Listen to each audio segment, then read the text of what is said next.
Are you the famous photographer? Are you here for a shoot today? The woman in front of me is staring at me excitedly.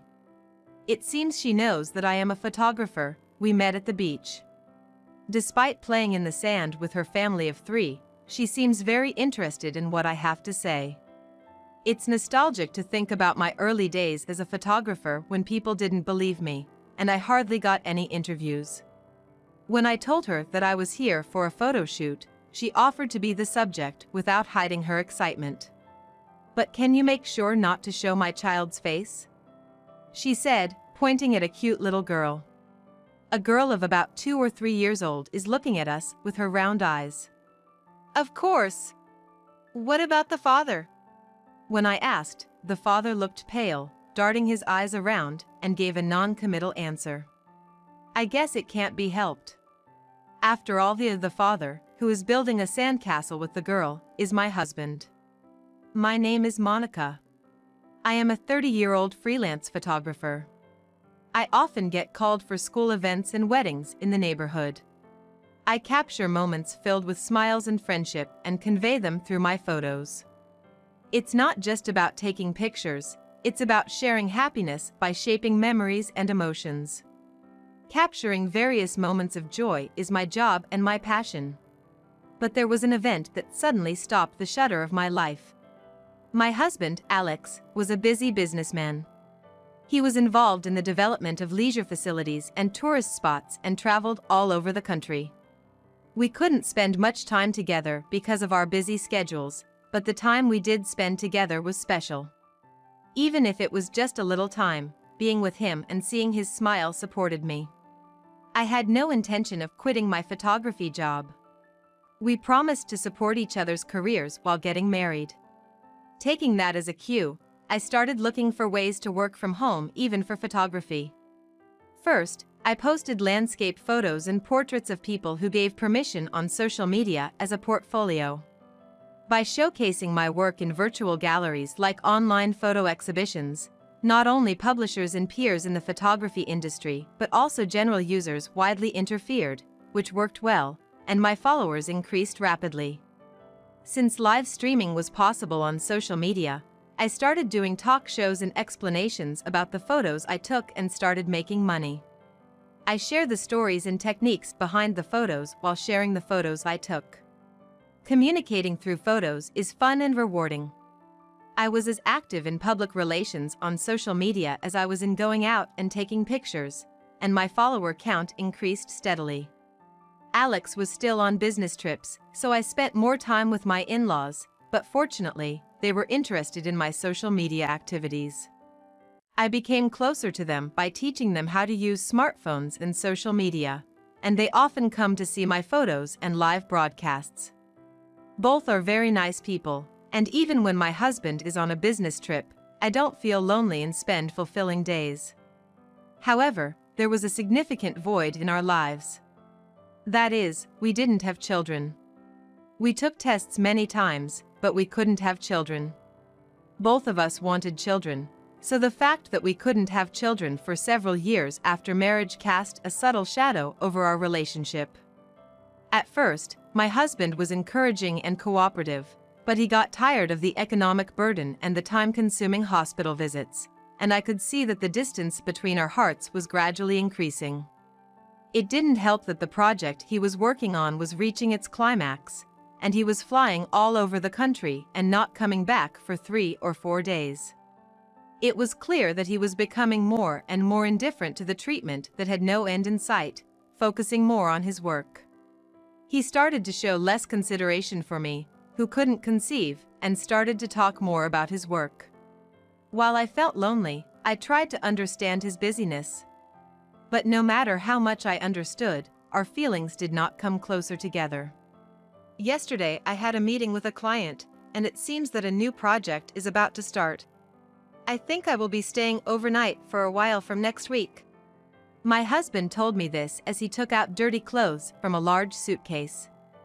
I just came home a while ago, but I hurriedly started the washing machine. Alex doesn't do laundry, doesn't take his clothes to the cleaners, and ends up buying new shirts. He says this way he won't fail and it's faster, but I want to save money where I can. What about the hospital? That's impossible. I have to go directly, right? I can't leave work, and I need a break next week. I sighed quietly so my husband couldn't hear. I had made a reservation at the hospital, but there was nothing I could do if he said he was on a business trip.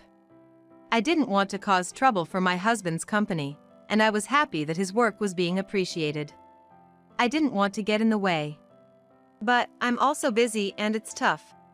You are also going out for a shoot, right? Let's both do our best at work. Yes, Alex, take care of yourself too. I swallowed my words even though I was casually refused. Maybe Alex doesn't want children anymore. But I was too afraid to ask if that was the case. Should I accept this silently, or should I bring it up indirectly? My indecision was messing with my mind. I was good at conveying people's joy and sorrow through my camera. But now, I spend my days without noticing my own feelings.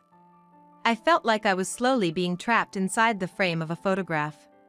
One day, I received a letter with a famous resort company's logo on a nice white envelope. It didn't seem like just a direct mail, so I hurriedly opened the envelope. Inside was a voucher for a luxurious hotel by the sea.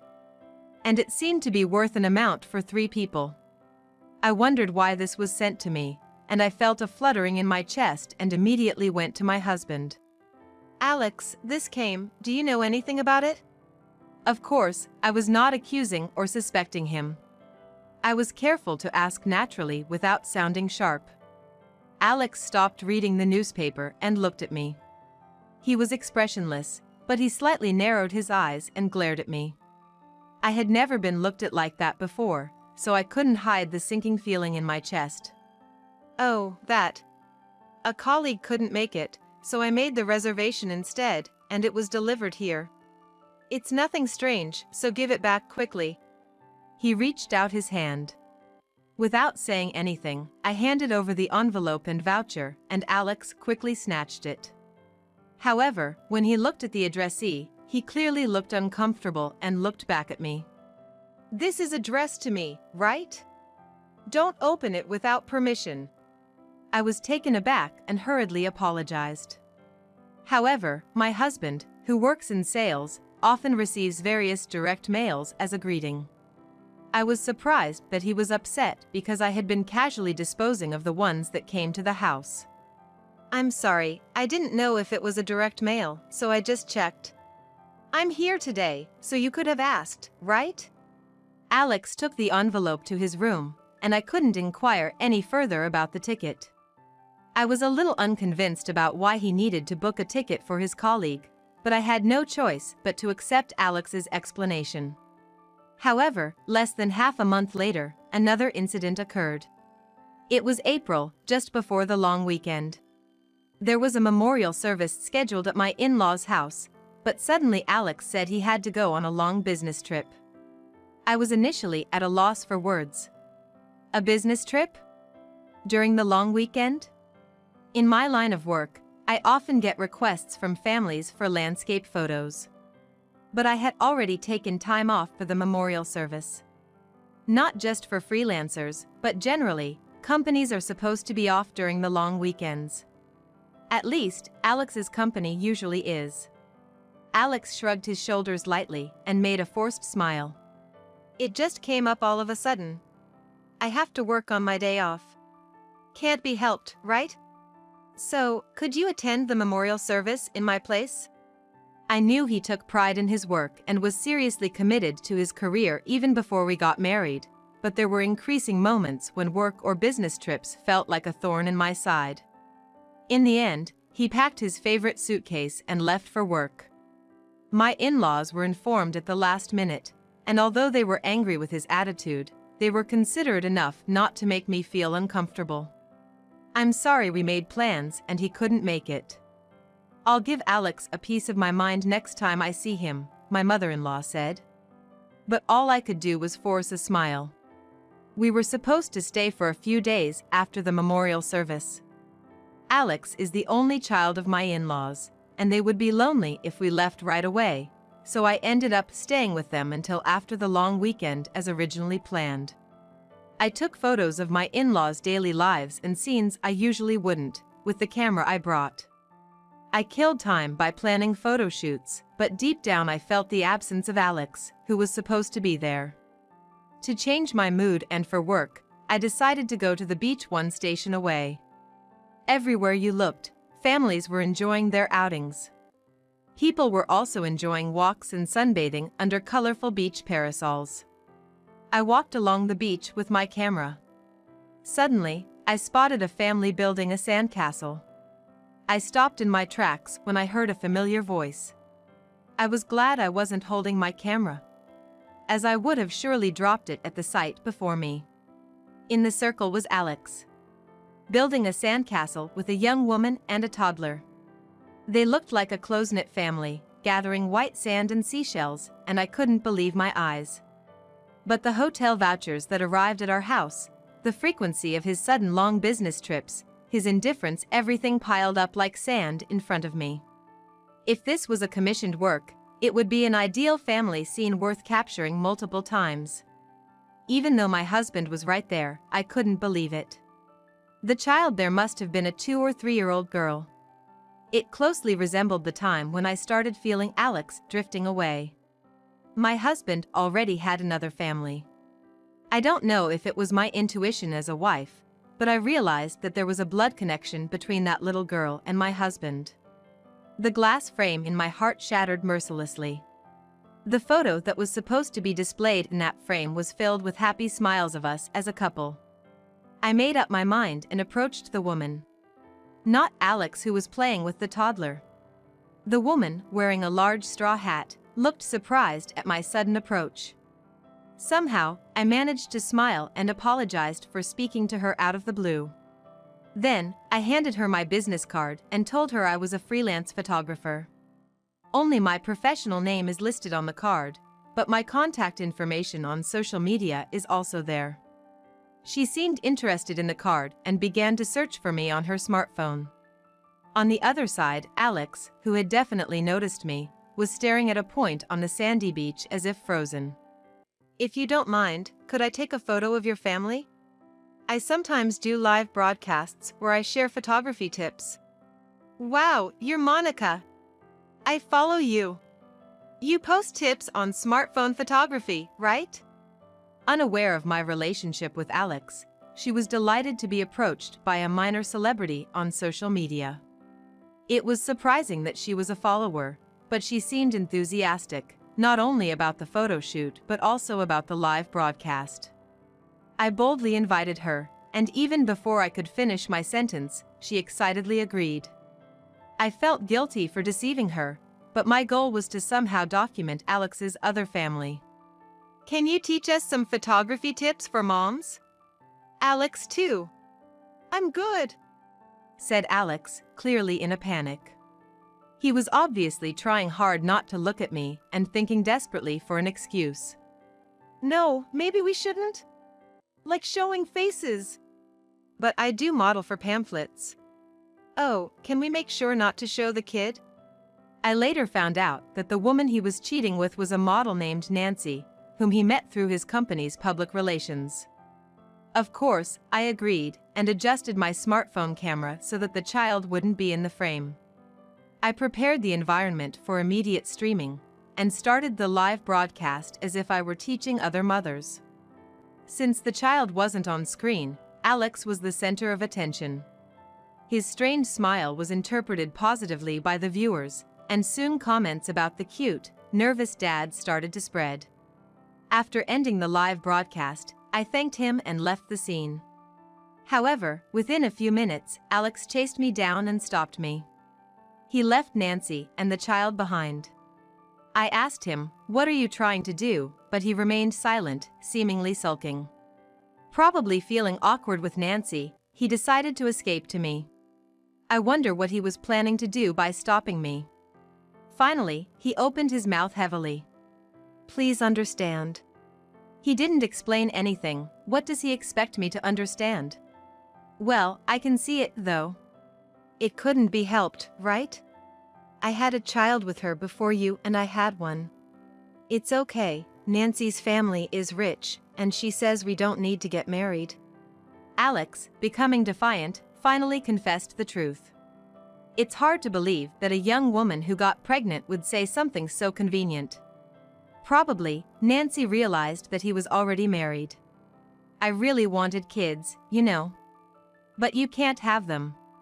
Nancy is straightforward and a good girl, and the child looks so much like Nancy, she's incredibly cute. But it's not that I started to dislike you or didn't want to live together anymore. Alex rambled incoherently, leaving me with no choice but to hold my aching head. Apparently, he is insisting on continuing life as it is now. I won't cause you any trouble. This situation is perfect for me. Isn't it fine like this? I should have argued that it's not fine at all. However, I felt so suffocated that I couldn't speak. In front of my silence, he seemed to feel as if he had persuaded me, and with a somewhat triumphant sigh, he tried to leave. But then, unexpectedly, two people rushed over. It was my in-laws. What's going on? Who is that woman and child? My father-in-law, his face red with anger, shouted.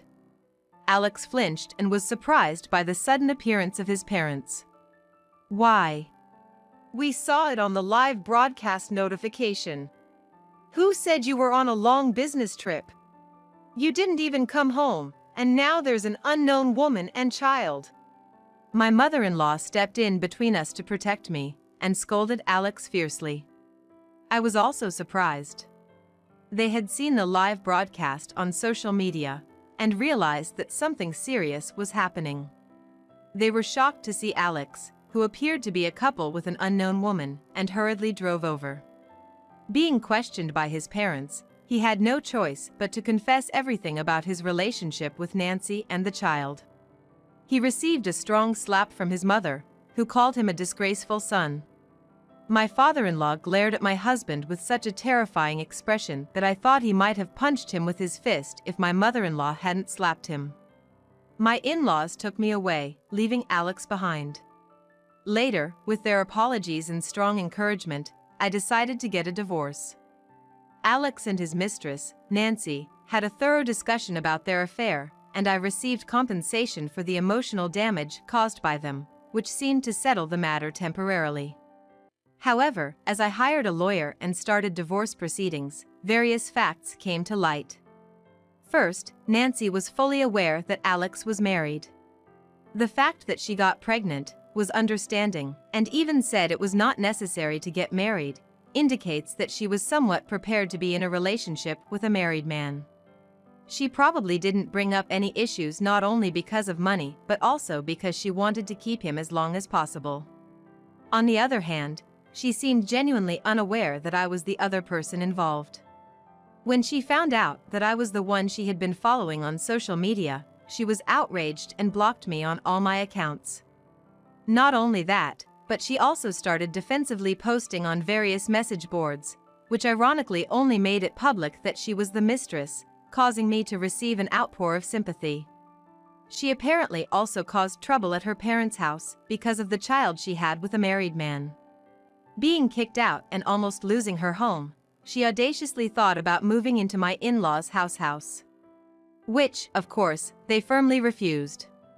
Next, more secrets about Alex started to surface. As I continued the investigation for the compensation claim, it turned out that there were countless women around him. In fact, he had been having affairs every time he went on a business trip, and there were multiple mistresses with whom he had relations several times. Some of these mistresses were found to be engaged or married. I decided to send the data of the live stream in question. A little investigation would reveal that I, the legal wife, was the one broadcasting, and the people shown were Alex's mistress and their child. As a result, the women who were deceived into thinking he was single and the husbands who had their wives stolen were enraged and stormed Alex's place. He faced lawsuits from all directions, including me, and had no choice but to accept them all. As more and more new facts came to light, Nancy unexpectedly took the child and ran away. She probably chose to escape from her relationship with Alex out of disgust. The uproar Nancy caused on social media eventually died down, and her account disappeared, so I decided to let her go. However, considering her character, which proudly posted about the affair on social media, it was unlikely that she would just disappear after deleting her account. As expected, Nancy started using a completely different account. However, she kept posting as if she were the victim of a tragedy, which led to her being easily identified and receiving backlash. After that, whenever things got tough, she would delete her account and create another one, reviving herself like a phoenix. Even Nancy abandoned Alex, who, in the end, seemed to have planned to rely on my parents-in-law. However, when they found out that he had multiple mistresses, they were even more furious. Without apologizing to anyone, he just clung to them for help out of desperation, which led my in-laws to make the decision to cut ties with their son. After the affair scandal, my husband was left with a considerable amount of compensation to pay.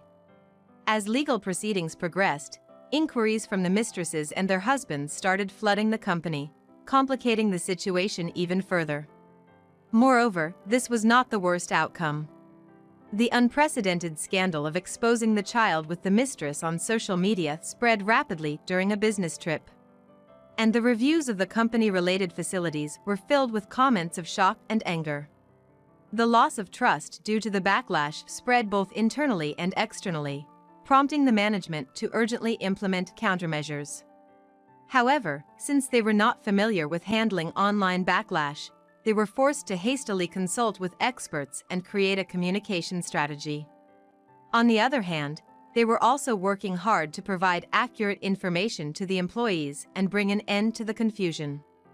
In the wake of this online scandal, a lot of inquiries and criticisms came from both inside and outside the company, and Alex's reputation plummeted rapidly. He became someone to be avoided at work, completely isolated within the company. In the uncomfortable atmosphere, the company quickly wished for his resignation, and Alex had to look for a new job. Technically, he was always able to do his job without any problems, and he had a good track record in sales. He was liked by the older generation who do not use social media, and he was quickly blessed with a new job. However, a person's basic nature does not change. Within half a year, he seems to have caused one trouble after another, such as making a pass at the director's wife or trying to expense the cost of a hotel he used on a business trip. He got fired, joined a new place, caused chaos in relationships there, got fired again, and now he seems to be in a loop of getting kicked out everywhere and moving from one church to another. On the other hand, even after the divorce, I still have a relationship with my ex-in-laws. They were always considerate, which has allowed me to live a peaceful life. The fact that I could end my relationship with Alex and start anew is all thanks to the support of my former in-laws. After the divorce, for a while, I found it painful to even take pictures of children. Although my ex-in-laws must have felt betrayed and hurt by their son, they made a conscious effort to show a harmonious front and support me. They made a lot of effort to help me believe once again that my relationship with Alex was not everything about our marriage. One day, I took a photo of my ex-in-laws having a calm conversation. I plan to make this photo the main feature of my upcoming online exhibition. They were quite embarrassed, but I think they will be happy in the end.